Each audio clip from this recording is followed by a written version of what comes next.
Welcome to our first virtual edition of the Wellness Day for Women. Sort of different from years past, but the one thing I want to do first off is to thank our sponsors. As in the past, our contributing sponsors are Our Lady of the Lake, Blue Cross Blue Shield, and this year an associate sponsor is People's Health. We'd also like to thank our planning committee.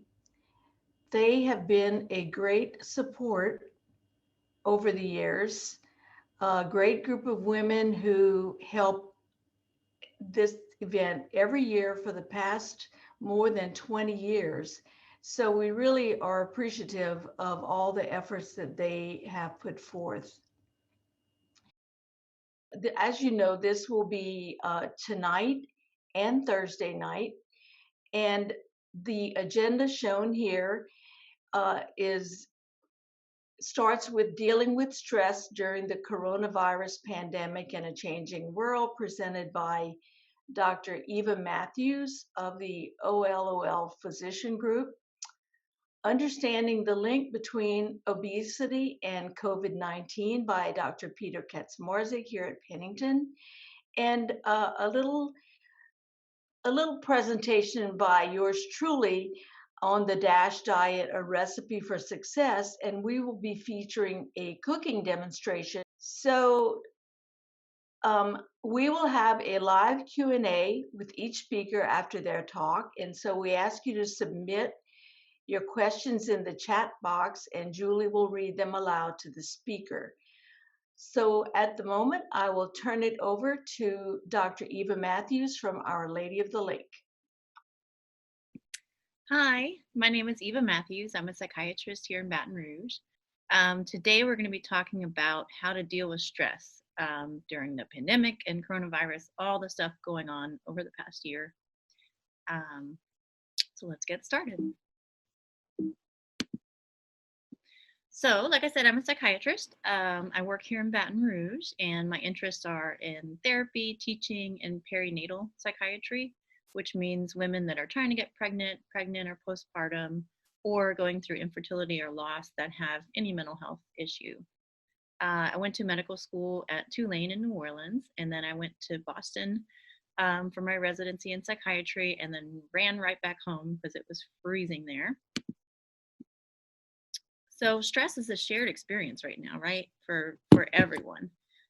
We have the pandemic, we have wearing masks or not wearing masks. Is the mask right? We have all the political unrest that's been going on. Now these new virus variants are out, and there's something concerning a lot of people. A lot of people have worries about the vaccine. Is it safe? People are obviously really lonely right now, stressed out, wondering, can I see my family, or should I have seen my family at holidays, things like that. When can we travel again? When can we go see people that live a little bit far away, or just travel for fun? And then constantly monitoring our own health and symptoms and thinking, did I just cough? Do I have a fever? Am I, it's my loved one sick? So we are all going through much more stress than usual right now. But how do you know when it's stress versus something more? So let's think about that. Everybody's dealing with hard times right now. How do you know when you need help or somebody else does? I would say if you're not able to enjoy things the way you used to, if you're feeling really down, crying a lot, either sleeping a lot more than usual or a lot less, eating, if your appetite is really different. Certainly, if you're having thoughts of not wanting to live anymore, wanting to kill yourself or hurt other people, of course, you need to get some help. But I think a lot of people don't realize that they could get treatment for whatever's going on with them, whether it be depression or anxiety or panic attacks or other things. Those treatments are widely available, and they really, really do help. There's a lot of different ways to get help for any mental health issue. So often people start with their primary care doctor. They know how to prescribe antidepressants. They do it all the time, or other common psychiatric medications. So that could be a good place to start. hopefully, if you feel comfortable with your primary care doctor. You can also see a psychiatrist, so that's a doctor that's trained in mental health, behavioral health issues. You can see a therapist, so somebody to talk to. So for therapy, it tends to go a couple of ways. So one is called cognitive behavioral therapy, CBT. It's all about the here and now, and your thoughts and behaviors and actions. And then there's psychodynamic therapy that's more about what's happened in your life. Tell me about your parents and your friends and your family, and try to figure out from there how to help you. Both types of therapy work really, really well. So it kind of just depends on what you want. There's also group therapy, which is something I'd really recommend right now since people are so isolated. And a lot of them have become online. So you can go to it, from your house. If things are, you need like a higher level of treatment, there's something called intensive outpatient treatment for any sort of mental illness. And that means going a few hours a day, several days a week. So maybe 3 hours a day, Monday, Wednesday, Friday, something like that for a few weeks. And you have therapy there. You usually see a psychiatrist to help with any medications. And that can be very, very helpful for people and help them stay out of the hospital. And then if you have to go to the hospital for inpatient treatment, of course, it's always available.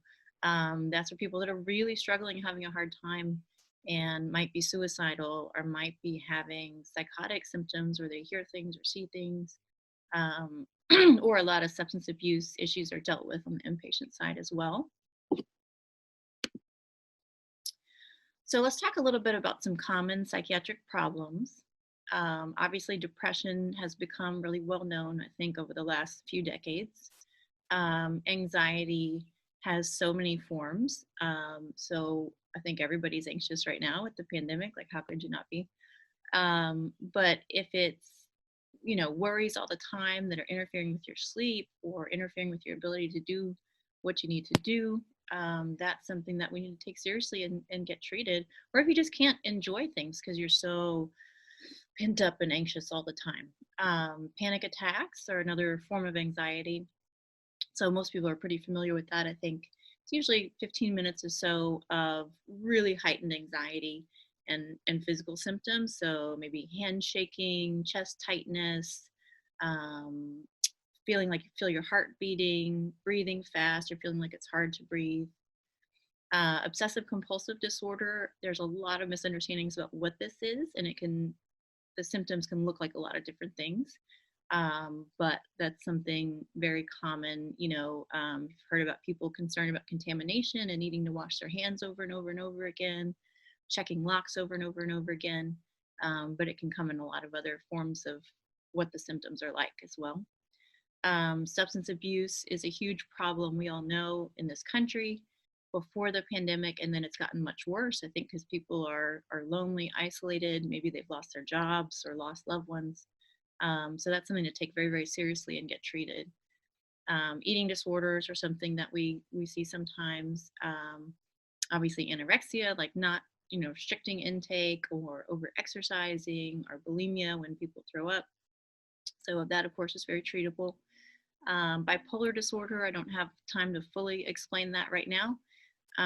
But it used to be called manic depression. So people have episodes of depression, but also of mania or hypomania, where they're full of energy. They don't need to sleep, which sounds really good, but it's not. And then they can have a lot of other symptoms as well.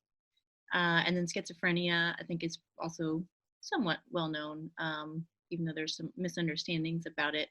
But patients with schizophrenia have hallucinations, so seeing things or hearing things.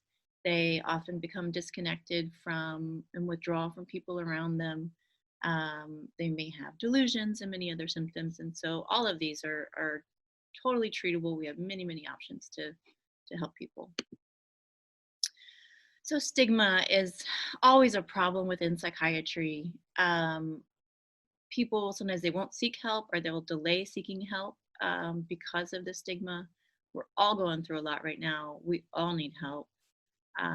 So I would say, try to throw that out the window and just get yourself or your loved one some help. There are a lot of video visits now which means you can be seen from home. You don't have to go into the waiting room and see your neighbor or whoever. And some people like that. It also, of course, helps with transportation. And if you don't have childcare, as many of us don't right now. Okay, so let's start thinking about ways to cope. And we'll go through a bunch, and you don't have to do all of them. I would pick one or two that are things that sound like something you want to do or want to start doing more. But the biggest thing is connection to other people. That's not easy right now, obviously, if you are working from home, if you can't travel or can't see your kids or grandkids or things like that. But I think we all have to get creative and find ways to be connected to other people. So that may mean Zoom or FaceTime chats with people. Maybe it means sending real letters in the actual mail. It could mean, of course, calls and text, getting together when it's done appropriately and safely. So I think that's just a really, really number one important thing right now. So maybe something you could think about is who are you connected to and who do you want to be more connected to, and how could you do that? Mindfulness, I don't know if you guys are familiar with this, what that is. So it came from meditation, which is something connected to religion, but mindfulness is not. It's really just about learning to be in the moment, which none of us are good at. And it really, really, really can help with stress and anxiety. It can help with almost anything that you're going through. So there's a couple of recommendations I have. So one is called Headspace. So there's an app you can get on your phone or tablet. And then there's actually a show on Netflix, which is fairly new. I like the show because it has a lot of visual stuff going on that can kind of help you focus and really feel like you're doing it. And so that could be good for people with less experience, or even kids may like it. And then there's another app called Calm that has mindfulness activities to guide you through. You also can just Google it and find things on the internet. We're going to do a little mindfulness exercise at the end so you kind of get a taste of it. Think about escaping with a good book or a movie. Think about finding a new hobby. What are those things you used to love? Maybe it was painting or cooking or running or who knows, variety of things. But see if you can pick up an old hobby or get something new. It can really bring a lot of joy. Sleep, of course, is really, really important right now. Making sure you get that 7 to 8 hours of sleep. We don't want to be sleeping 10 or 12 hours for most people. That might be a sign that they're having a hard time. And of course, if you're not sleeping enough, you feel terrible. Zillow, this is kind of a joke, but it's an app to look at houses for sale, and you can look at houses all over the place in France and dream about living there. So some people enjoy that. We got to think about our nutrition, right? Trying to get more fruits and vegetables, less of prepared sort of stuff that's full of salt and doesn't make you feel good. Otherwise, maybe grow some plants if that's something you've done before, maybe growing something new or in a new area, or if you've never done it, maybe grab 1 or 2 plants from the store and see if you can keep them alive. I'm not the best at that myself. This one I think is really helpful. So finding something fulfilling for you or a way to give back. And for a lot of people, that's volunteering. And there's some that you can even do virtually, probably a lot more now over the last year since we all are stuck at home so much. But I think finding meaning, finding some way to give back to other people can really, really help. Even if you are having such a hard time, if there is something you can offer, maybe it's your time and a certain skill that you have. Think about exercise. So, just even getting that 10 minutes of a walk or getting up from your desk every hour or so, getting some fresh air, some exercise is going to be helpful. Don't forget about sunlight. You get vitamin D through your skin with the sun, and it just makes you feel better. I'm recording this a week before it plays, so during the snowstorm or ice storm we've been having, so there hasn't been as much sunlight the last couple of days. We all have to eat, so maybe think about new meals that you could cook. And then we've kind of already mentioned volunteering, but that's something that there's just so many different ways to volunteer and help people. And I think everybody has got something to offer in helping others. So I gotta, as a doctor, gotta say this stuff. So please get your vaccine when you can. I got both of mine and it went well. After the second dose, I felt a little achy and crummy for a day or two, and that was it. So I think that's what's going to get us out of this pandemic. So everyone can get their vaccine when it's available to them. Please do. In the meantime, and even after, we've got to continue with the hand washing. Remember that it's 20 seconds long. Wearing masks, and of course, being at least 6 feet apart or more. Okay, so let's talk about if you've decided that you want to get treatment, or you have a friend or family member who wants to get treatment for any of the things I listed above, or even just stress, just feeling overwhelmed. It can be a little complex to figure out how to get treatment through our healthcare system, even for someone that is a doctor. So the options I mentioned before, you could see your primary care doctor to start. And then he or she may want to refer you to a psychiatrist or a therapist. Or you can just go right and see a psychiatrist if you feel like that's something that would help you. You have to figure out who's covered through your insurance, and that can be the complex part, depending on the insurance. But you can call the insurance company, or a lot of times you can go online and find a list of doctors that are covered, or therapists that are covered. So that's really important, so you don't end up with some huge bill. And then, excuse me, then you can do either your regular in-person visit, like we're all used to, or a video visit telehealth, which is really usually pretty simple. You do have to have pretty good internet, but otherwise it tends to go very well. A lot of my patients have really enjoyed it because they don't have to leave home, which is nice. They don't have to take as much time off of work. I see a lot of patients from their car, not driving, but they take a break from work, they come in the car, and then they can get back to things. It's really important to look at the two resources at the bottom, the suicide hotline and the crisis text line, which are both fantastic. So the suicide hotline, of course, is for anyone that's having thoughts of harming themselves. And it's really, really helpful. And then the crisis text line is so interesting because it's not just about suicide, it's about anything.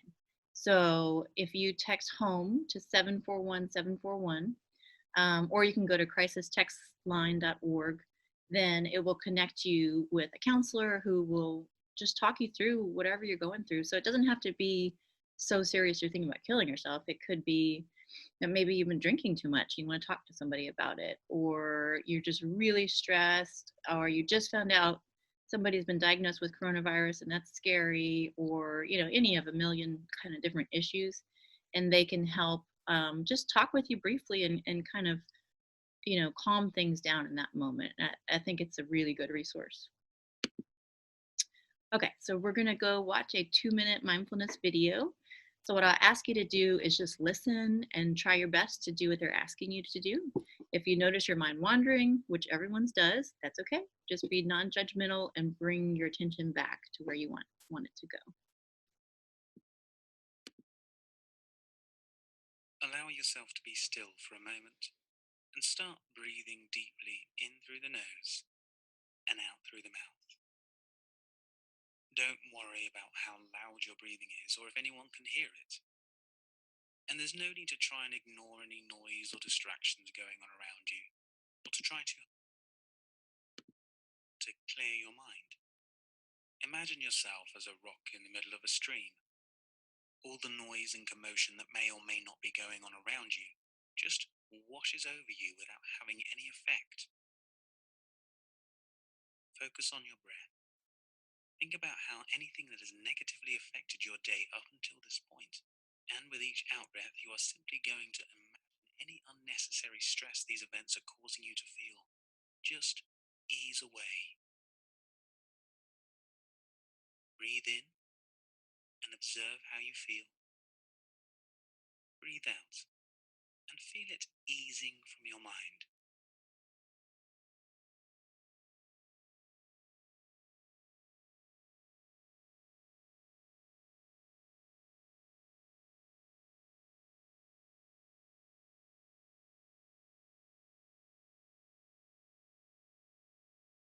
now, still breathing deeply, take a moment to visualize how you want the rest of the day to go. Imagine achieving any goals and successes at the end of the day and how that will make you feel. Create a mental picture of what that looks like and take a moment to play that out in your mind.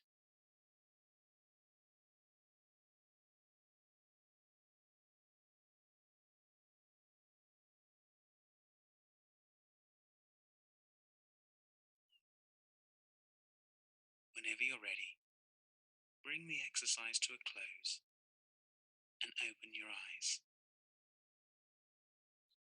So that's the end. This is my information here, the clinic and the phone number in case anybody wants that.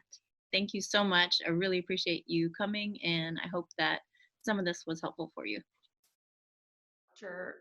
Mathews had an unexpected emergency, and so she is not going to be available for the Q&A. As a result, if you do have some questions, you can actually put them in the chat, and we will send those to Dr. Mathews, who I'm sure will be happy to get back with us regarding that.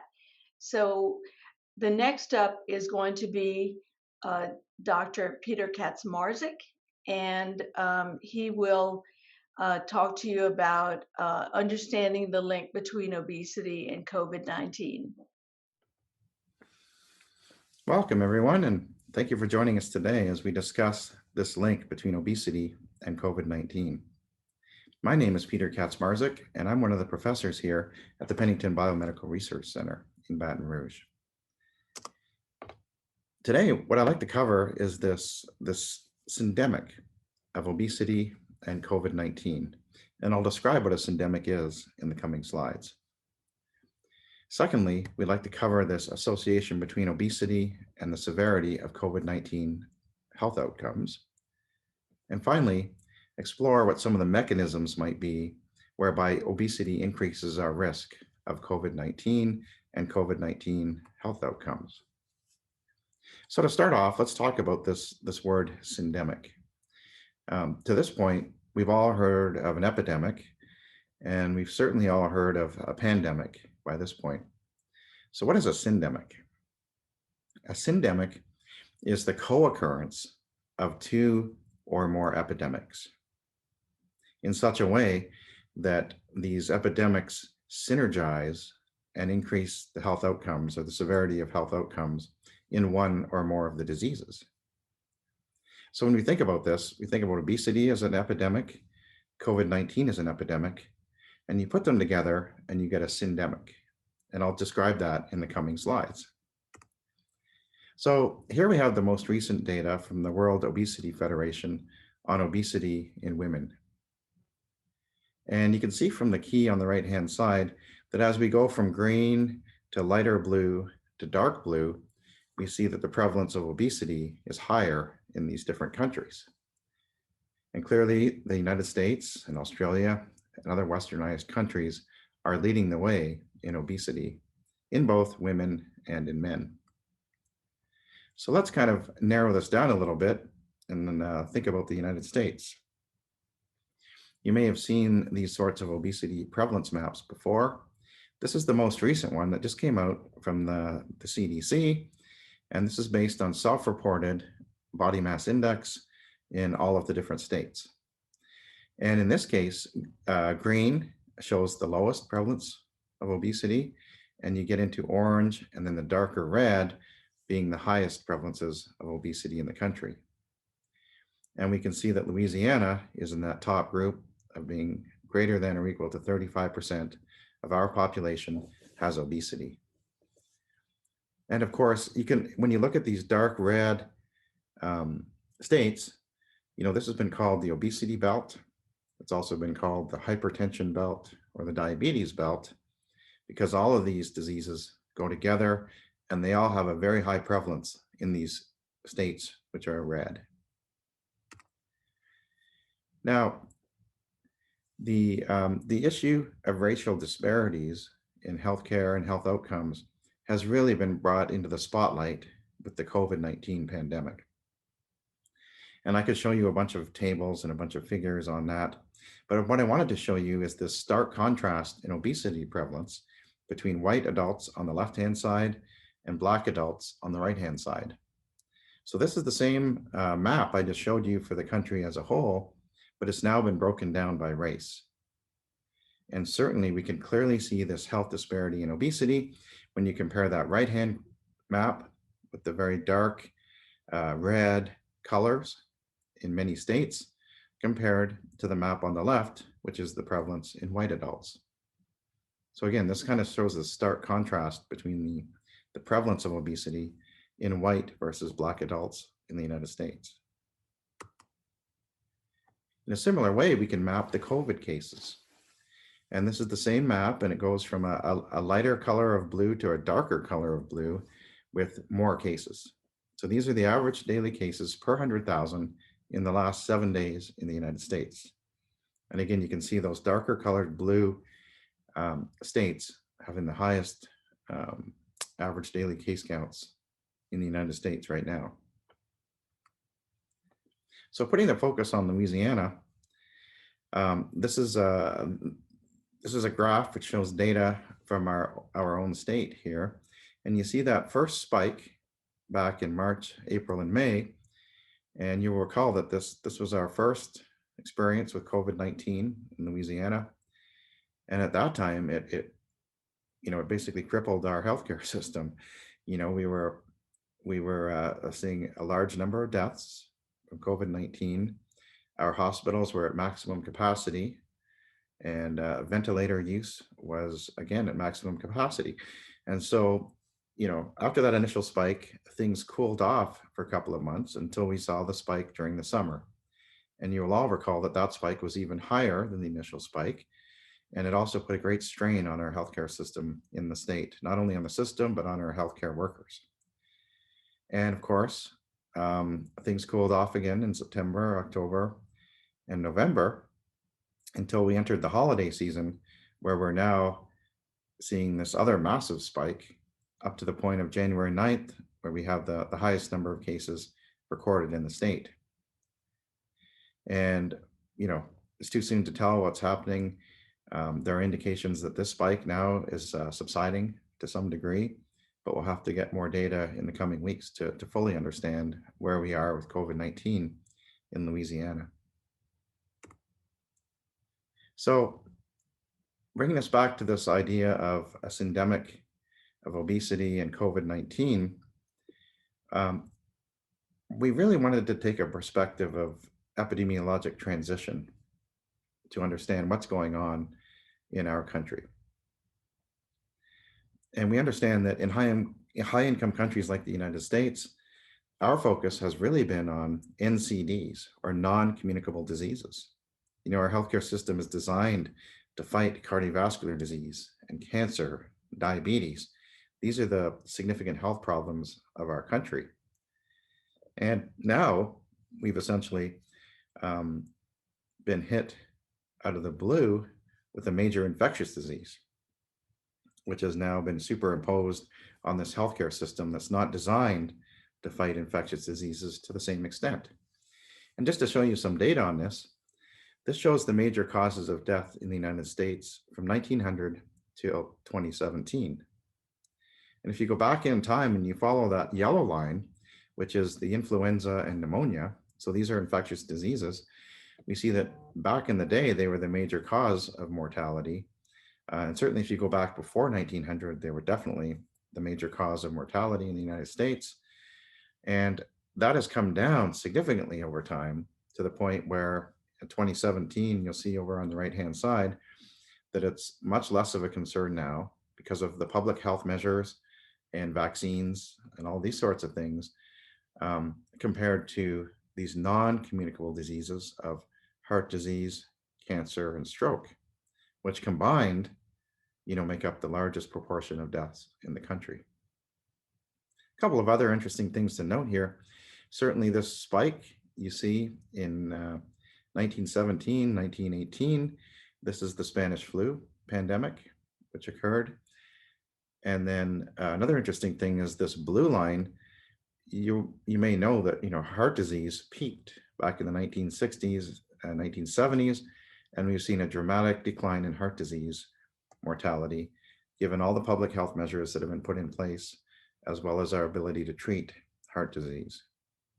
It's still the major cause of death in the United States, along with cancer and hypertension. And this is where our focus has really been. But now you superimpose this virus, which is an infectious disease, onto this healthcare system. And we all know what's happened over the last year. So let's take a look at obesity and COVID-19. Let's look at this association to show you some data on this. So the first thing we want to look at is what is the risk of being infected by the SARS-CoV-2 virus. And this graph shows the results of 20 different studies that have looked at the association between obesity and risk of infection, or the odds of infection. So each black square represents the results of a different study here. And this black line at 1 shows the odds ratio of 1, meaning there's no increased risk associated with obesity. All the studies that fall to the right-hand side, they show a higher risk or higher odds of obesity if you're higher odds of COVID-2 infection if you have obesity. And if you look at all these studies, 18 out of the 20 studies show an increased risk. And this red diamond is the pooled odds ratio, which is 1.46. So that's the pooled odds ratio of all the studies combined. So the bottom line is individuals with obesity have a 46% higher odds of being infected with the COVID-19 virus. You have a 46% higher odds of getting the actual virus if you have obesity. Now, the next thing we want to think about is the severity of COVID-19. And this study provides some of the earliest evidence we have back in February, back at the beginning of the pandemic in 2020. This group in France followed 124 consecutive patients in one of their healthcare facilities to look at what the odds were of being on mechanical ventilation, which is one marker of COVID severity. You know, if you have to be mechanically ventilated, that means you have a severe case.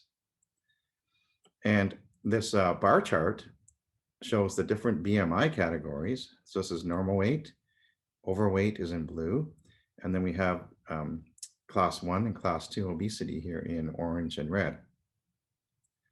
And this graph shows the percentage of patients within each of those categories that had to be ventilated. So bottom line, if your BMI was over 35, there was 86% of people in that group had to be on ventilation, compared to only 47% of those with normal weight. So you see this stark contrast early in the pandemic, showing this association between obesity and ventilation. So now there's been at least 30 studies showing this link between obesity and different markers of COVID-19 severity. And so in this graph, I'm showing hospitalization, ICU admission, mechanical ventilation, or death. And again, this line at 1, it means there's no increased risk. That's an odds ratio of 1. But for each of these things, hospitalization, ICU admission, mechanical ventilation, and death, there's a higher odds of having any of those outcomes if you're an individual with obesity, ranging from 1.5 to 2 times. So certainly now we have a good scientific evidence, good scientific base showing that obesity is related to COVID-19 severity. To bring this a little closer to home, this was a paper recently published, it was back in September or August, in the New England Journal of Medicine by Ebony Price Haywood from Auctioneer Healthcare in New Orleans.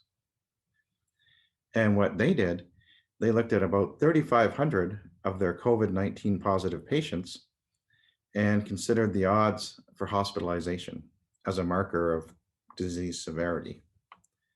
The first thing I wanted to point out, if you would focus on Model 3, that this again shows this racial disparity we have an odds ratio of 1.96 for Black versus white patients. So Black patients had a 96% higher risk, higher odds of being hospitalized for COVID-19 compared to white patients. And at the bottom of this table, I'm highlighting here obesity. Individuals with obesity had a 43% higher odds of being hospitalized compared to someone who is normal weight. So again, our local evidence from Auctioner Healthcare is lining up now, with the national and the international data. Now, I wanted to just show this graph because it focuses on COVID-19 mortality. And mortality is really the ultimate outcome.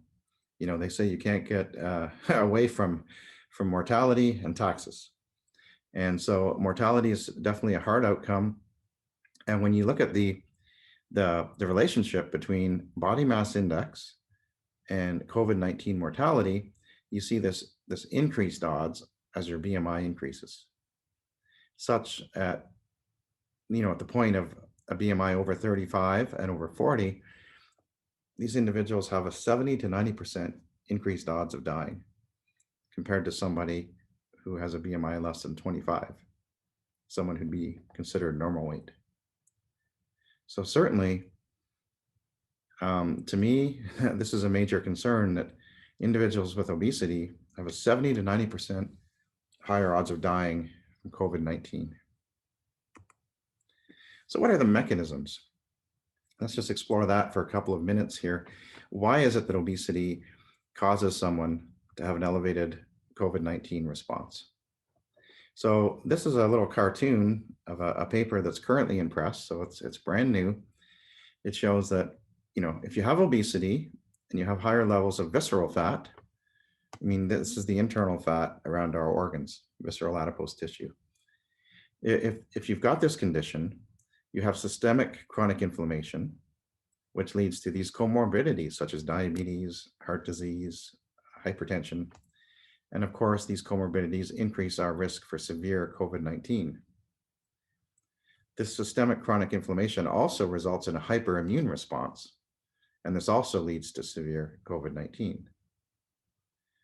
And when you have obesity and you're infected with the SARS-CoV-2 virus, you get this, what is called, the cytokine storm.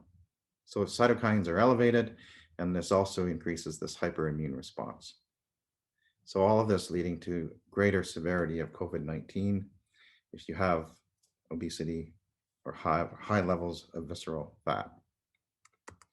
So just to show this one more way, this is another group of authors that show that, if you have obesity and COVID-19, this leads to a host of mechanistic changes that I just described. You have metabolic dysfunction, you have immune impairments, and you have this chronic, inflammation.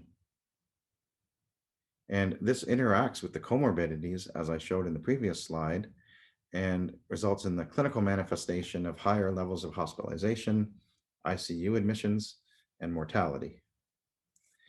And also on this graph, it's interesting to note they include the physical function down here, where again, this increased visceral fat and pulmonary dysfunction and sleep apnea, which is associated with obesity, also contributes to these mechanistic changes and the clinical manifestation of obesity and COVID-19.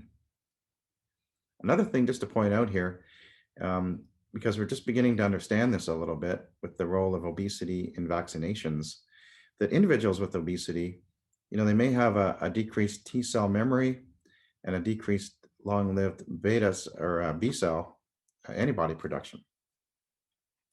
So this may mean that individuals with obesity may react differently to the vaccine than people who are of normal weight. So more on that to come. This is just something we're beginning to explore, but it's of great interest.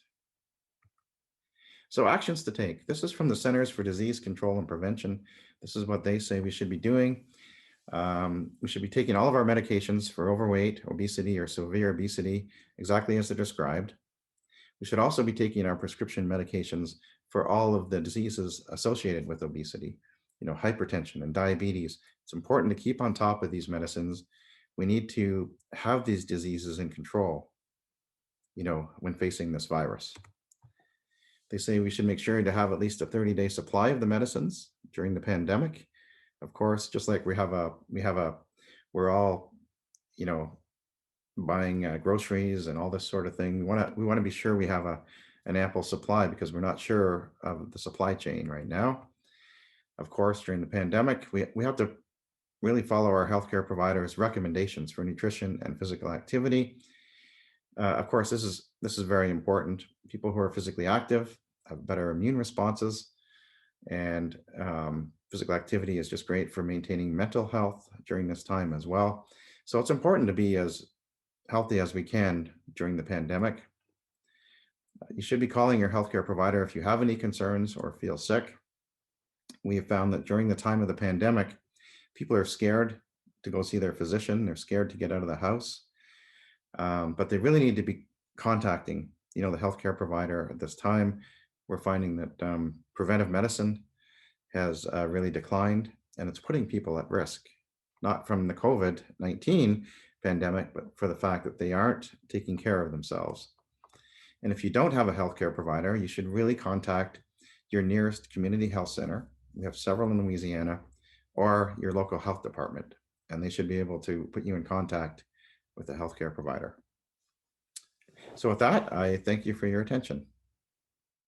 Before we get to the questions in the chat, I think we would like to tell you about how you can learn more about participating in research studies at Pennington. And so I just wanted to point out this slide that talks about the health research that we're doing and the types of volunteers, or the volunteers that are needed for different types of studies. So with that, Julia, I guess you can read the questions for Dr. Katzmarzyk. First, there is such a drastic decline in heart disease over the years. Could it be that COVID is just overshadowing this low mortality rate related to heart disease?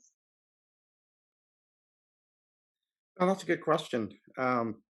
Certainly what we see from the heart disease declines, it's really been due to massive changes to public health.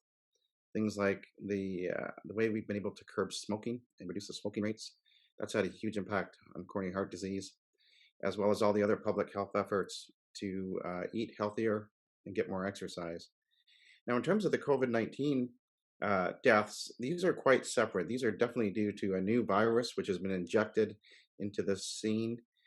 And even in the case where we had much higher levels of coronary heart disease in the population, I would estimate that the COVID-19 deaths would be even further ahead. I mean, we'd have even more deaths because we would have more individuals in the population that would have these comorbidities, like we described. They have heart disease and they have diabetes related issues.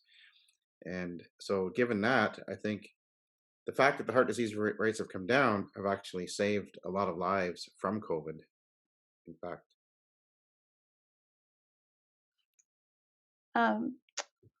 The next question we had was, how soon do you think we will get back to normal, if at all?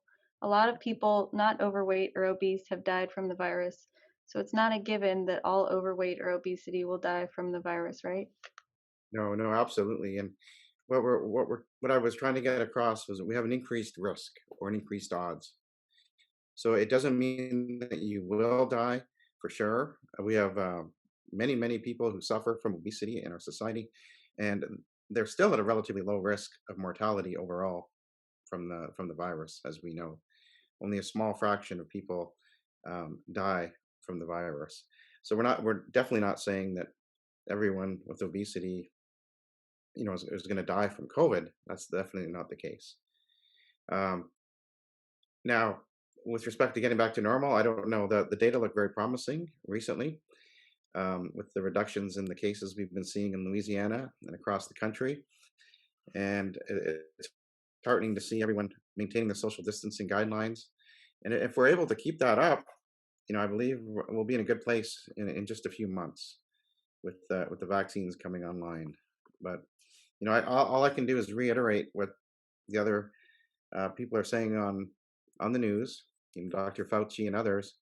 You maintain social distancing, and everybody get their vaccine as soon as they possibly can when it comes their time. And this will be over much more quickly. That's about all we can really predict at this time. We can't, the problem is we can't be complacent, because if you look at that graph I showed of the previous peaks back in March and then back in the summer, and they came back down and everyone's feeling good. Oh yeah, look at that. The rates are so low. We can go back now. We can go to the bars, or we can do whatever we want to do. But then look what happened. We get the biggest spike ever during the holidays. So that's my big concern right now, is if people take their foot off the pedal right now because they see the rates are coming down, everything is swell, it can just turn around on a dime again, and we can see another big increase. And just look at the data. I mean, history repeats itself. It's already happened twice. It can happen a third time. So we just have to maintain our vigilance. Our next question is, are there more conditions affecting likelihood of getting the virus in addition to body weight? Oh, certainly. There's quite a list. If you want the full list, you could go to the CDC website. They really provide a nice overview of the different things. For example, type 2 diabetes, having high blood pressure, asthma, these sorts of things are putting people at increased risk. So there's a list of them on the CDC website, and I wouldn't want to get into them all right now because I'm sure I would miss some. One more question. What are prescription meds for obesity? That's a good question. Um, there's quite a few right now in development and a few on the market. I don't know if we have any of our MDs on the line here that could answer that question. I wouldn't want to give out that information. It's outside of my scope of practice. Is there anybody that would be able to answer that question? I don't think we have anyone that's available to answer that right now, but that's a good question for them to ask their own physician. Absolutely. Another question we had was, if someone has hypertension and is not overweight, are they less at risk? Yeah, that's an excellent question, and I don't think we have the answer to that right now. We do know that people with high blood pressure have an elevated risk, and we also know that people with obesity do as well. So we don't know how these things interact. Does that compound the risk if you have 2 or 3 or 4 of the comorbidities versus just one? And again, I don't think we have the answer to that right now. We need more data, essentially. Great question. We had some excellent questions. Thank you so much, Dr. Katzmarzyk, for a great presentation and some very excellent answers. Up next, we'll have Dr. Kathy Champagne talking about the DASH diet, and then we'll have a cooking demonstration from our metabolic kitchen. It is my pleasure to talk to you about the DASH diet. The DASH diet was studied at Pennington and other sites in the US, and I was very involved in the design of the diets for this study. Note that DASH involved 4 centers in the US located pretty much strategically, with the exception that there were no sites in the western region of the United States. The purpose in DASH was to look at a dietary pattern that would lower blood pressure, taste good, and was acceptable to the general population. So we designed the diet to be lower in fat, approximately 27 to 30% of calories from fat, low in saturated fat, less than 10%, which meant we excluded fatty meats, whole fat dairy products, and included no tropical oils, which are high in saturated fat and pose a problem for the cardiovascular system. Using lean meats and low-fat dairy helped us reach a higher protein content at 18% of calories, which is higher than the typical American diet, which is approximately 15% of calories. The higher fiber in the diet came from whole grains and fruits and vegetables. Americans typically consume 15 to 16 grams of fiber a day, which is approximately half of the recommended intake. So of course, we also excluded sugar-sweetened beverages in the DASH diet, and the sweets that we used were consumed only occasionally and in limited amounts. So what did we find? First of all, we found that DASH was superior of the 3 diets that were tested. It lowered blood pressure better than the average American diet or the other diet, which was high in fruits and vegetables, but without dairy. In DASH sodium, we found that both types of diets studied, the average American diet and the DASH diet, that in general reducing sodium for both of those diets was important, but in the DASH diet, the sodium had the greatest effect. So the medium sodium level, which is indicated here at 2400, is approximately the same level that is recommended at the moment. Note that a reduced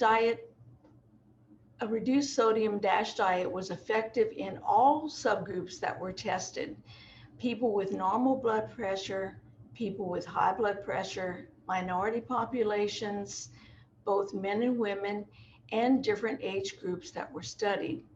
The next slide is going to show you some results from the study. Oops. These are from the first DASH study. Note that in the top panel, that the blood pressure was lowered in both the fruit and vegetable diet and the combination diet, but the decrease for the DASH diet was greater than for the fruit and vegetable diet. Note here that the combination diet is what was eventually called the DASH diet. In the bottom panel, this is the most dramatic of the results, where in people with hypertension, which is shown in blue, the DASH diet lowering effect was similar to blood pressure medication. That was pretty much a wow factor, which was most impressive. While not shown, but as previously mentioned, the reduction in sodium was important in the second DASH trial, which was called DASH sodium.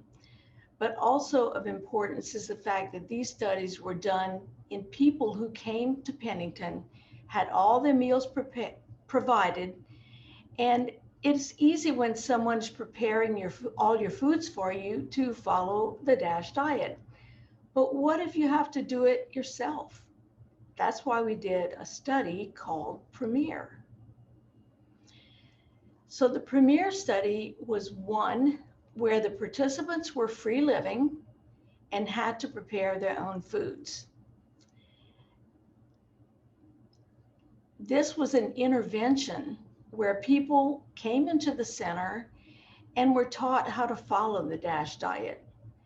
There were 3 groups: an advice-only group, which is shown here in red, the established group, which is shown here in black. This group followed the recommendations at the time for lowering blood pressure, which included improved diet, increasing physical activity, and weight loss.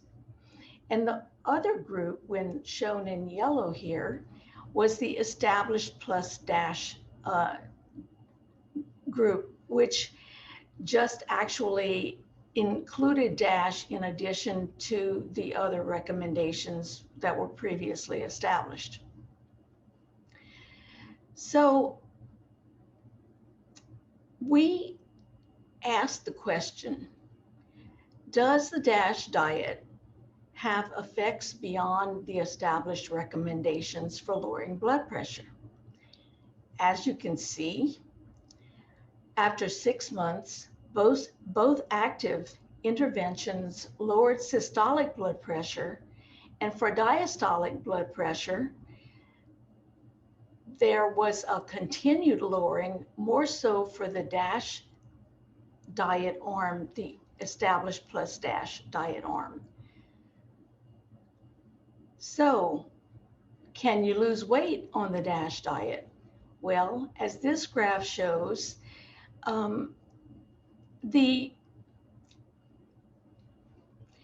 there was a weight loss associated in this premier study. While in the DASH feeding trial, weight had to remain constant, in premier we included a weight loss component. And as you can see, both active interventions resulted in weight loss. Our participants kept diet logs to better adhere to the diet. And as you know, if you've ever participated in a weight loss program, self-monitoring food intake is a topic that is preached, even though it's hard for participants to want to do. So what benefits does DASH have to you? This is sort of a summary of what I discussed previously. DASH lowered blood pressure more effectively than the other diets studied. It was effective in all subgroups studied, men, women, African Americans and Caucasians, people with high blood pressure, people with normal blood pressure, all of these groups. The drop in blood pressure in people who had hypertension was equal to that found with drug therapy. The interesting thing was that the DASH diet lowered total cholesterol and LDL cholesterol, or bad cholesterol, compared to those on a regular diet. And interestingly enough, the DASH diet did not increase triglycerides, even though carbohydrates were increased. The increase in triglycerides is sometimes a concern with a high carb diet. So what does this mean to you? This means that a reduced blood pressure is associated with 27% less stroke, 15% less coronary heart disease, and the DASH diet, therefore, is likely to reduce heart disease, coronary heart disease risk by decreasing total cholesterol and LDL cholesterol, as well as blood pressure. So there's some popularity about DASH.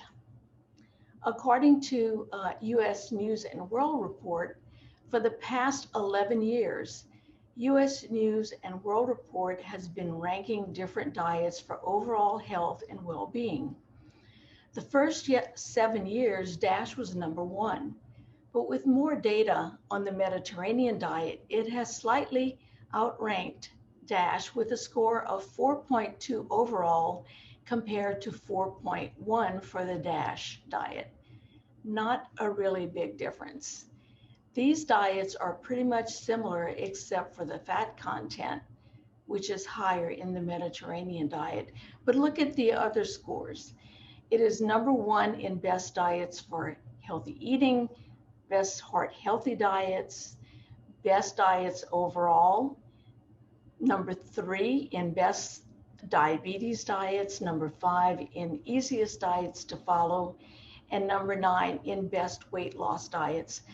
It actually ranks lower in best short-term weight loss because DASH was not really designed to be a diet that was for weight loss.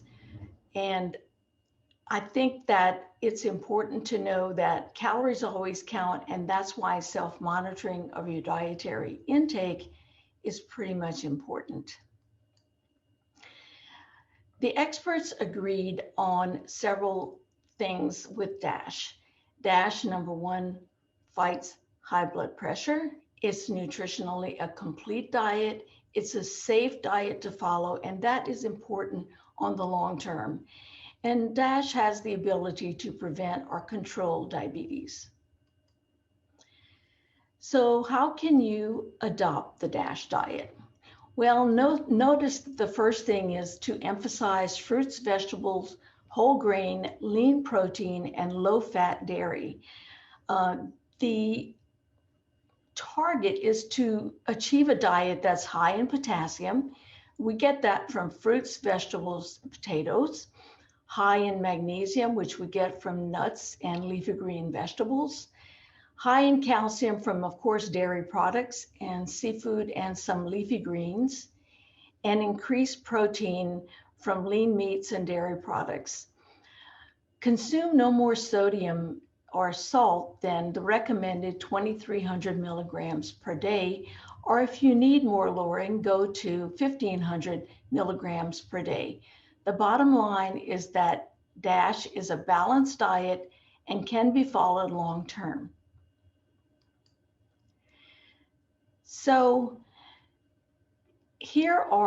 this is what you should eat on the DASH diet. This is what we described as the dietary pattern: 7 to 8 servings of grains and grain products daily, 4 to 5 servings of vegetables, frozen or fresh, ideally, fruits, 4 to 5 servings per day, and low-fat or non-fat dairy foods, 2 to 3 servings per day. Meats, poultry, and fish, 2 or fewer servings per day. And this is mostly for the meats and poultry. Nuts, seeds, and legumes, 4 to 5 servings per week. Plus, you want to control your sodium intake as previously mentioned. So how do you adopt the DASH diet? Well, it's always my impression that you should begin with small, manageable changes, not drastic changes. Don't do everything at once. Maybe start by adding 1 vegetable or fruit serving to every meal. Maybe have 2 or more meat-free meals per day. Doesn't mean meat-free days, but meat-free meals. Reduce salt intake by using herbs and spices to make food tasty. Snack on nuts instead of a bag of chips. Now, not a lot of nuts because you might increase your caloric intake if you don't watch it. Start switching to whole grains instead of refined grains. For example, buy whole wheat products, whole wheat bread instead of white bread. Brown rice and whole wheat pasta products are generally acceptable, more so than when they first came out. So the what not to eat or limit on DASH: avoid processed foods. We know that processed foods are loaded with sodium. Canned vegetables can often contain high levels of sodium, so choose no salt options if you buy canned vegetables. Limit desserts. Pretty much, we should all limit desserts because we don't get a lot from we get a lot of calories from desserts. Avoid sugar-sweetened vegetables. Sugar-sweetened beverages. These are calories, but with no nutrients. And also know that the nutrition facts label is your friend, and it gives you a lot of information. Be familiar with it, especially if you need to reduce sodium, because the sodium intake is very important. More than anything, DASH is a sustainable dietary pattern. DASH is a dietary pattern, a lifetime of good eating. It doesn't exclude foods or food groups. It just limits the less calorie-dense foods and portion sizes. So here are some DASH shopping tips. Before you go, make a list and eat first. One thing we always tell our participants in our weight loss studies is don't shop when you're hungry because you're going to be tempted too much. Buy fresh. This is when you're shopping, buy fresh. Most of the sodium in a typical diet comes from processed foods. Fresh foods are healthier choices because they contain less sodium, as well as less sugar, added sugar, and fat. Fresh foods also have more health-promoting vitamins, minerals, and fiber than their packaged counterparts do. Shop the aisles, shop the sides or the outer aisles. While there are many DASH-friendly items in the center aisles, most of your shopping time should be spent in the outer aisles where you'll find fresh produce, low-fat dairy products, and lean meats. Read the labels. Most packaged foods in the United States have a nutrition facts label that can help you figure out how they fit into your diet. Low sodium foods have 5% daily value or less of sodium per serving. Look for reduced sodium and lower fat items. Compare like items and choose the one that's lower in sodium and fat and has fewer calories.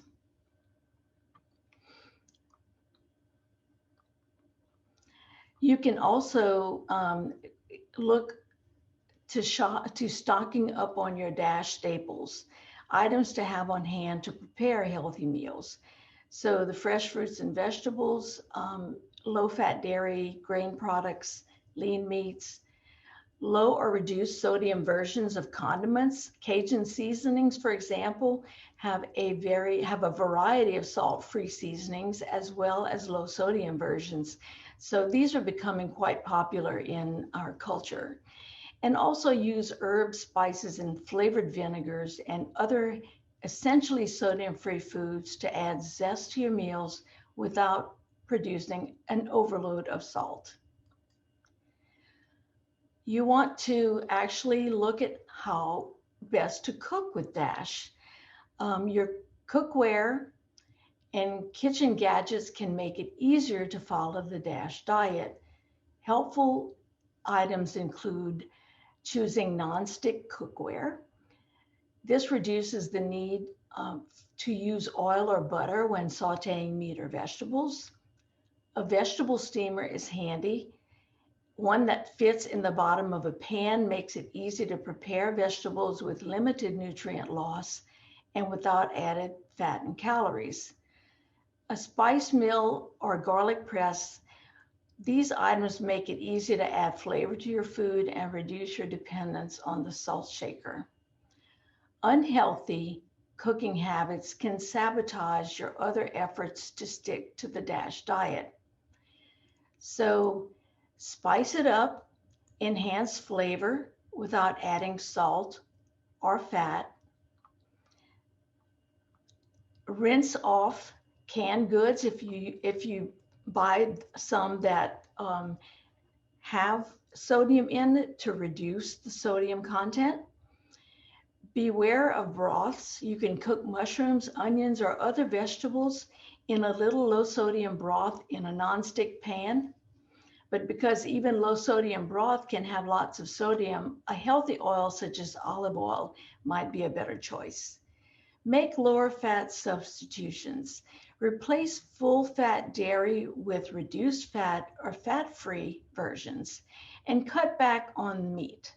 Prepare stews and casseroles with only 2/3 of the meat in the recipe that the recipe calls for and add extra vegetables, brown rice, or some other options as desired.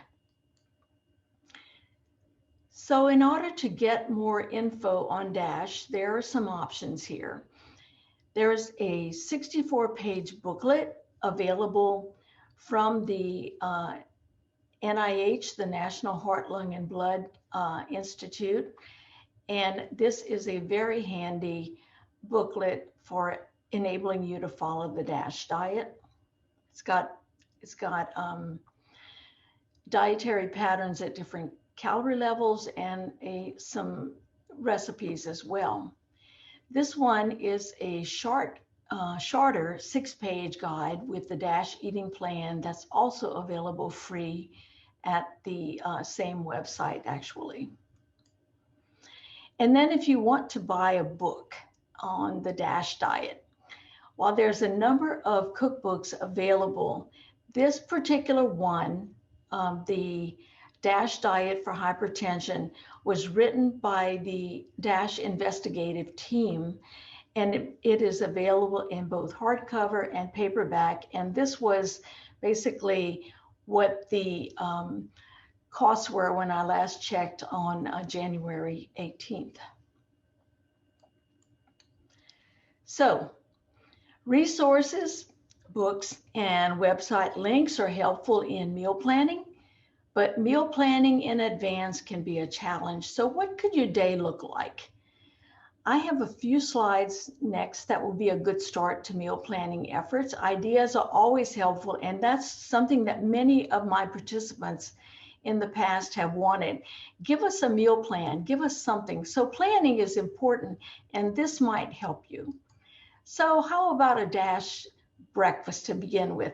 This is a really nice presentation where we included raisin bran, scrambled eggs, blueberries, and skim milk to have a lot of, in fact, a lot of very powerful phytochemicals here and lots of fiber with the raisin bran. DASH for lunch, you could have it at home or take it to work. This would be a good DASH lunch: pretzels with a sliced turkey, cheese, and fresh vegetables on a whole wheat wrap, fresh apple, water, or perhaps a diet lemonade if you desired. And dinner. Dinner is always an interesting one because, you know, I struggle sometimes with what am I going to have for dinner, or how can I make it really good? So this is a whole wheat dinner roll with a baked fish with salt-free blackened seasoning, fresh strawberries with low-fat yogurt, and a spaghetti dish with roasted fresh vegetables. Looks pretty tempting, doesn't it? And then, of course, sometimes we need a snack to tide us over. So this is a yummy hummus with baby carrots and cucumber slices to dip in that yummy hummus. And so when you put it all together, what a wonderful looking DASH diet day. Lots of fruits and vegetables, low-fat dairy, adequate protein, and whole grains. I think this would appeal to most palates. And for your information, these dishes were prepared in the Pennington Biomedical Research Kitchen. So up next, a DASH cooking demonstration from our director of the Pennington Biomedical Research Kitchen, Renee Pio, and she is going to show you an easy fish, potato, and veggie dish you can make at home. This one is sure to please. And so with no further ado, let's welcome Renee Pio. Hi everyone, my name is Renee and I'm a registered dietitian with the Metabolic or Research Kitchen at Pennington Biomedical. And today I'm going to show you how to make a really delicious DASH diet approved seasoning blend. And then we're going to use our seasoning blend to make an easy foil pouch dinner recipe with fish, green beans, and potatoes. So let's start with our seasoning blend. So we're going to start with a couple of teaspoons of salt. And even though our seasoning blend has salt, it actually has about half the amount of sodium as some of the more popular commercial brand seasoning blends. And this is a good kind of Creole seasoning blend that you can use on a variety of things, as you'll see when we get to our main recipe. So like I said, we'll start with 2 teaspoons of salt. And to that, I'm going to add a teaspoon of garlic powder, a teaspoon of onion powder. Get in there, onion powder. Where's my spoon? Here it is. A teaspoon of paprika. A teaspoon of celery seeds. A teaspoon of parsley flakes.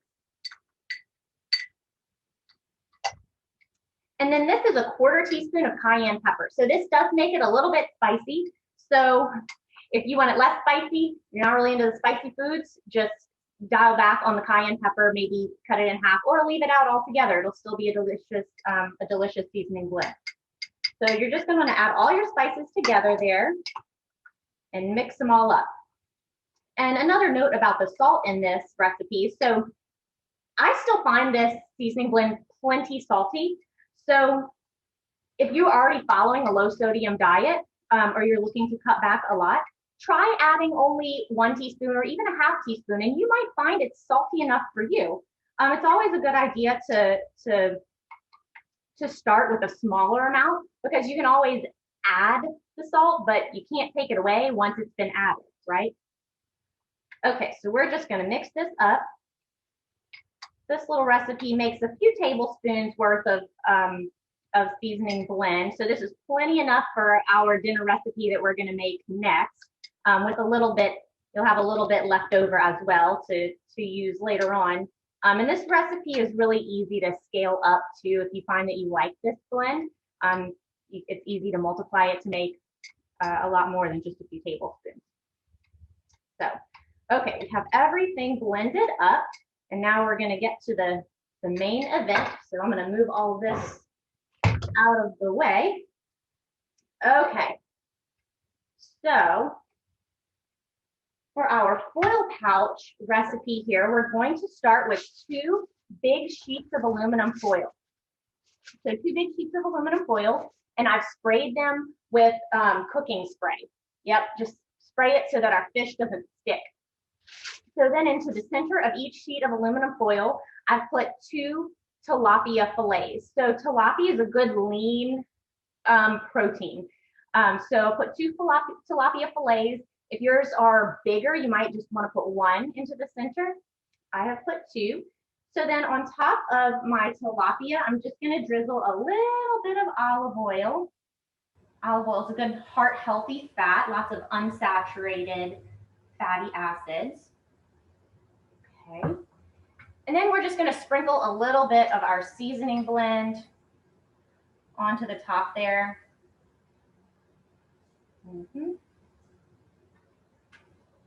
And rub it into the fish. Doesn't have to be perfect, just want to kind of get a good coating on there. Okay. All right. So next, we'll move on to our potatoes. So this recipe uses about 1.5 pounds of potatoes.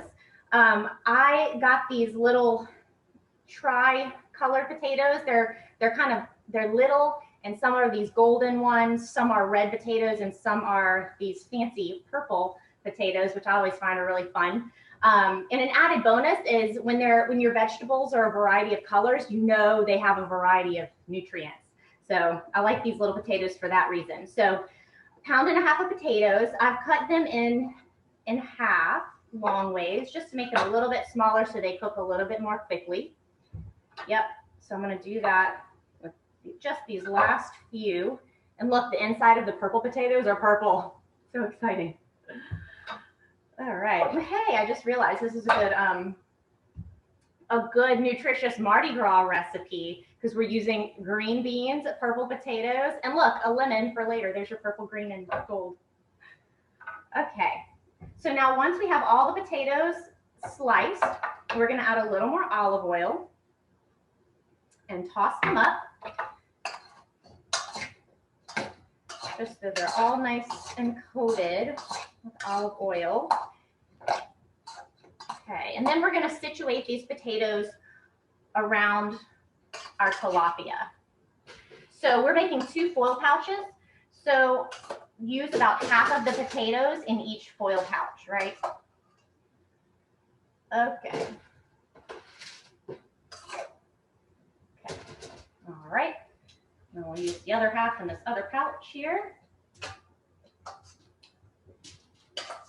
Okay. All right, and then we'll move on to our green beans or snap beans. So I have about 12 ounces here. So I'm going to put them into the same bowl that I had my potatoes in because we're also going to toss them with a little bit of olive oil.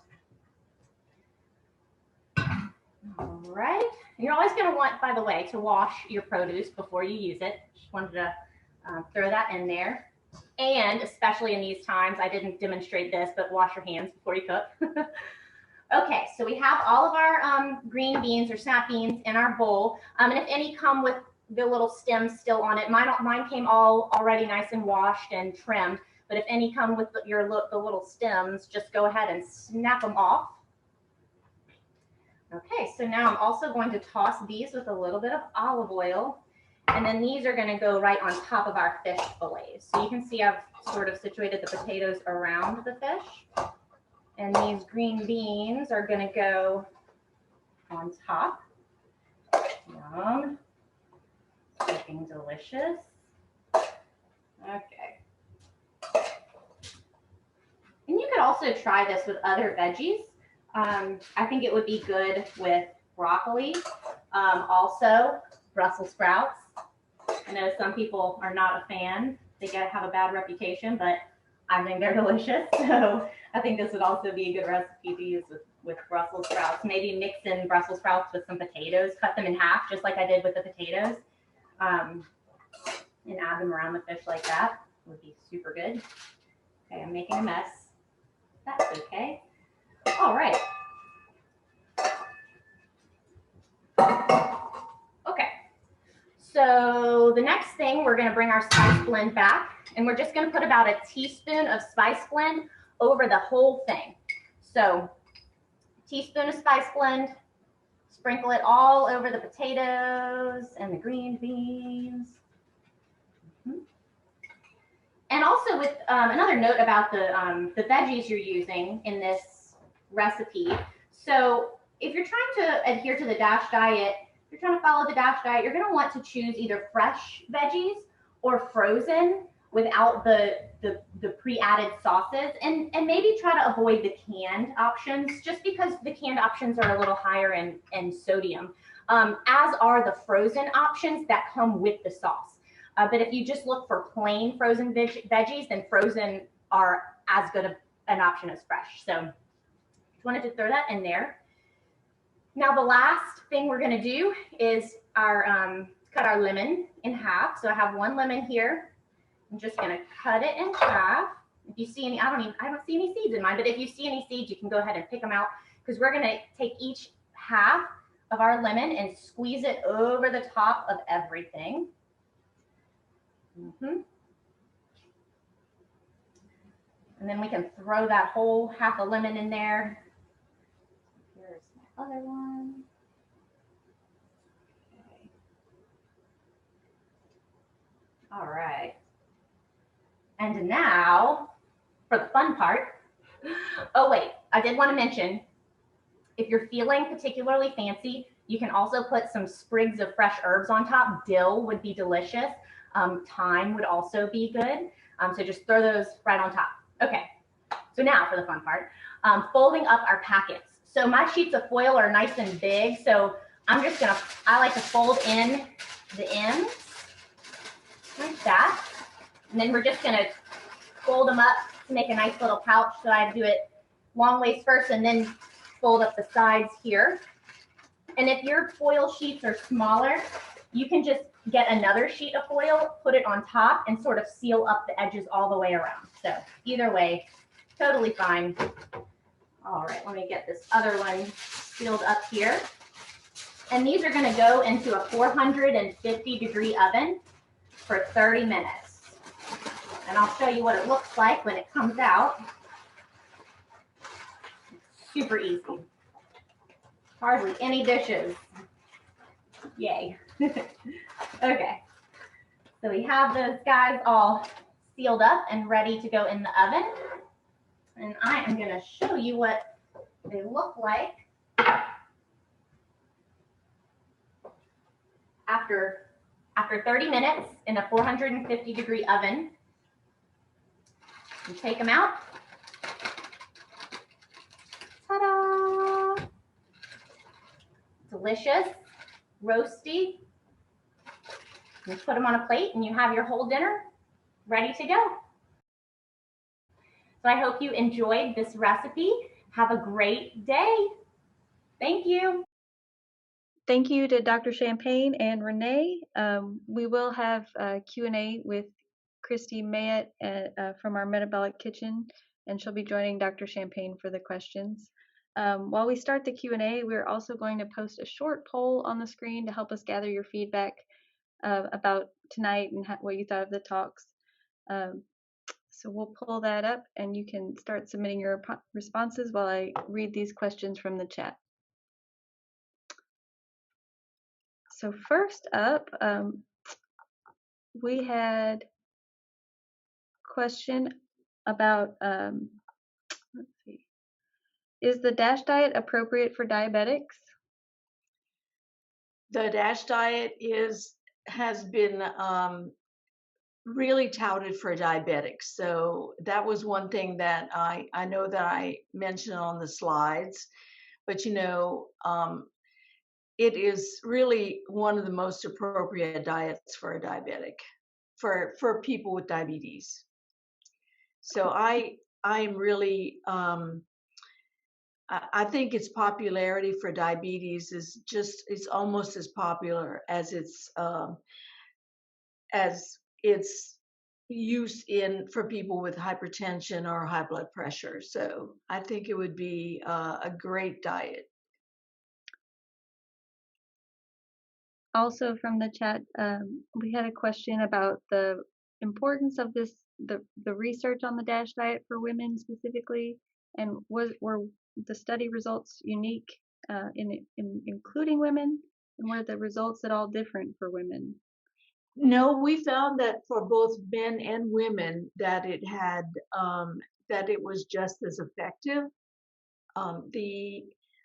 You have to remember that DASH was a feeding trial, so basically people were fed and they had to maintain their weight.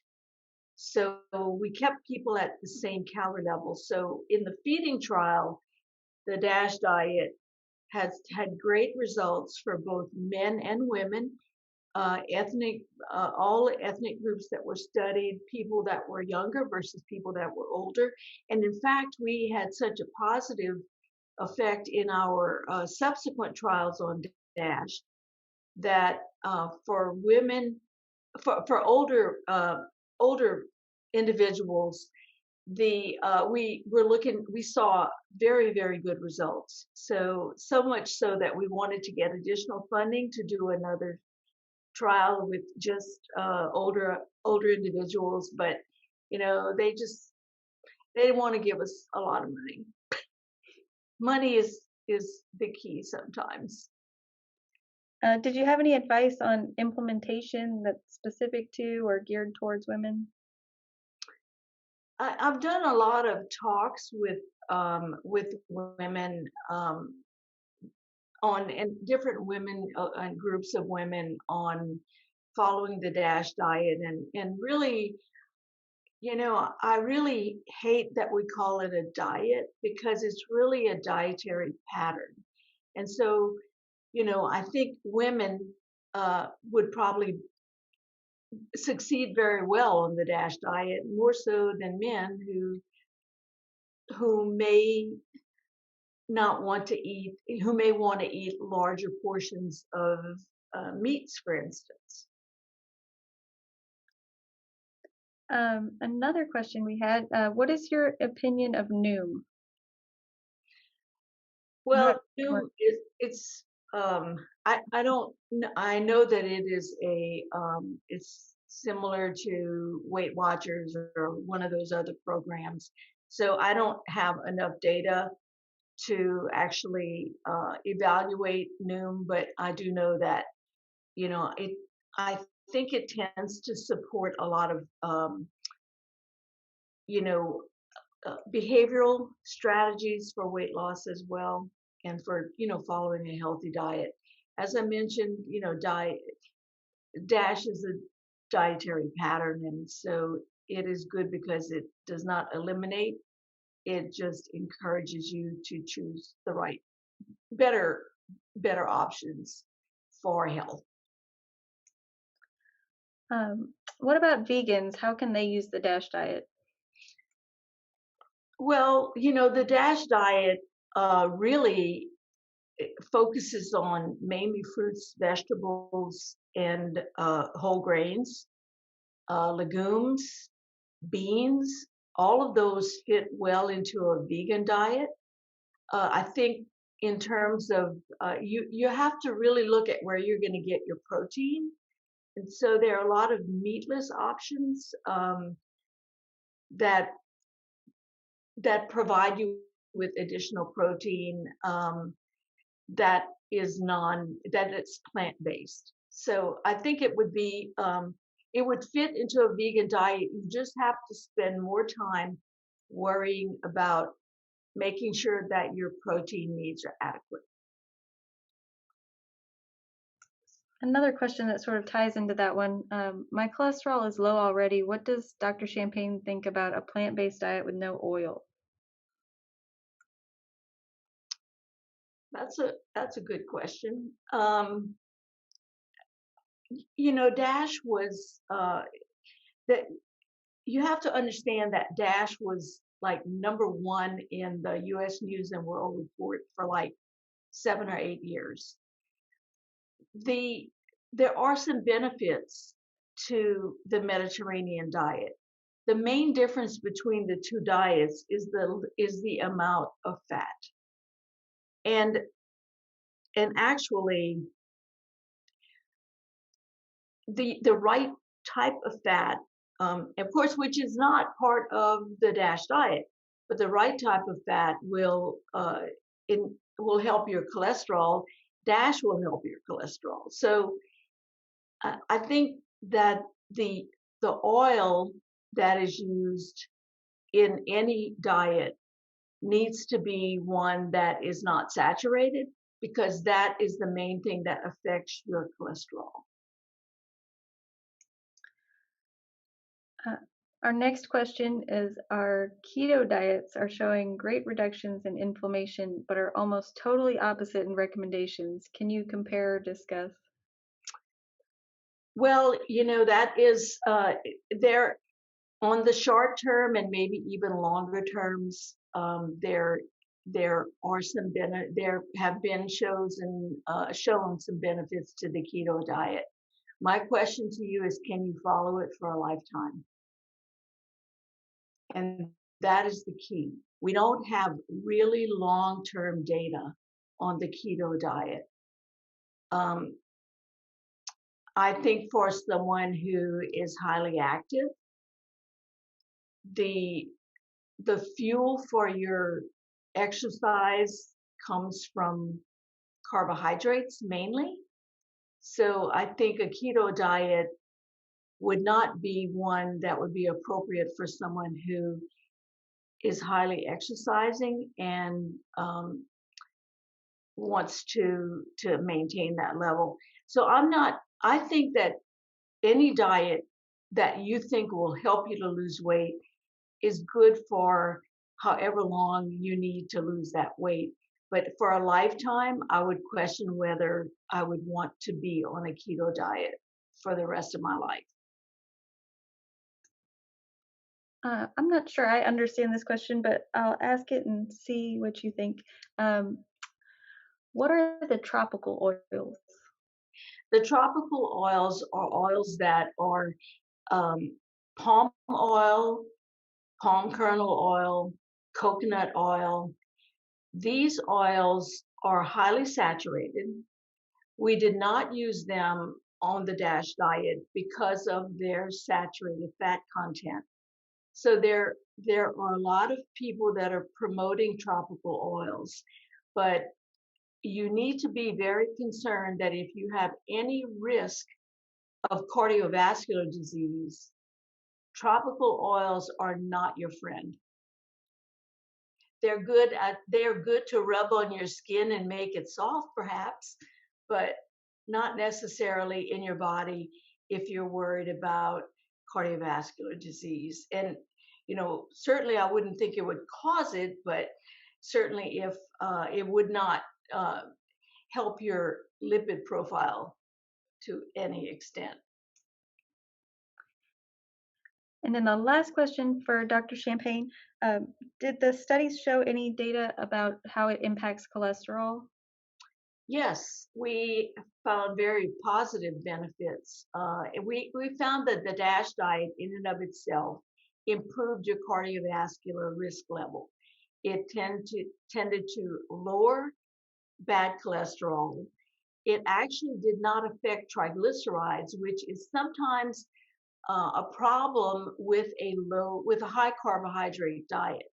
And yet most studies, I think, find that if you consume a high carbohydrate diet, which DASH was, and you actually sustain that dietary pattern for a long period of time, then your triglycerides, which also are a risk in terms of your total lipid risk, your cholesterol is improved, your triglycerides will remain normal, as we have found with the DASH diet. And so I think that for anyone with cardiovascular disease, DASH is a really good diet. And you can add some olive oil to it if you want a little bit higher fat.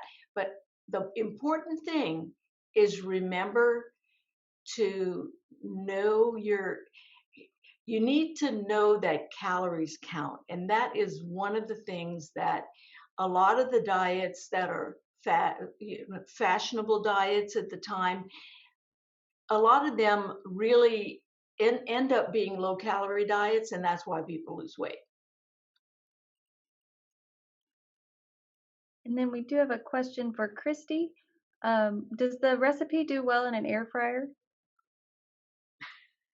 Oh, here we go. Hi. That's a great question. That's a good idea. I actually just got an air fryer for Christmas, and I love it. And for those who aren't familiar with air fryers, they fry the food using air, and they use a lot less oil than, of course, a normal fryer would, or you're not you're not dunking the food in oil. So I think that's a great idea, and it would make it a little bit more crispy as opposed to steamed, since it's using the air to circulate the heat. But yeah, that would be a great idea. Another question we had was, can the pouch recipes be made the day before and stored in the fridge to cook for the next day? I would say go ahead and cook right away, just because it's raw fish, and it's mixed with other things, but that's the safe answer. You can always cook ahead and then bring it to lunch at work the next day. And were there other types of fish that would work really well with this? So I think any kind of lean white fish, so tilapia, or if you like redfish or anything like that, like if you like to fish or your husband's or someone in your family likes to fish. Yeah, so really any kind of fish would work. It's very versatile. All right, that wraps us up for today. And tonight's presentations were recorded, so we will be posting them on our website in the next 2 to 3 weeks. With that, we wish you a very great evening and a pleasant rest of your week.